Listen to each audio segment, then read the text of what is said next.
அஸ்ஸலாமு அலைக்கும். இன்றைக்கி கனவா கிரேவி எப்படி செய்கிறதுன்னு பார்க்கலாம். அதுக்கு ஃபஸ்ட்டு ஒரு குக்கரில் 3 டேபிள் ஸ்பூன் எண்ணெய், பட்டை, கிராம்பு, ஏலக்காய் சேர்த்து அது கூட நறுக்கி வச்ச 2 பெரிய வெங்காயத்தை சேர்த்துக்கணும். அது நல்லா வதங்கின பிறகு 2 பச்சை மிளகா, 1 டேபிள் ஸ்பூன் இஞ்சி பூண்டு விழுது சேர்த்து அதோட பச்சை வாசனை போகிற வரைக்கும் நல்லா வதக்கிக்கணும். இப்போது தக்காளி வெங்காயம் ரெண்டும் நல்லா வதங்கி வந்த பிறகு மிளகாய்த்தூள், மல்லித்தூள், சீரகத்தூள் சேர்த்து நல்லா மிக்ஸ் பண்ணிக்கணும்.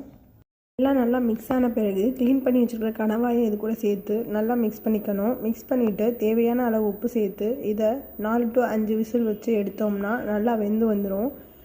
இப்போ லாஸ்ட்டாக அரைச்சி வச்சுருக்கிற தேங்காய் பாலை அது கூட சேர்த்துக்கணும். இந்த வீடியோ உங்களுக்கு பிடிச்சிருந்துச்சின்னா மறக்காமல் சப்ஸ்கிரைப் பண்ணிடுங்க. பாய்.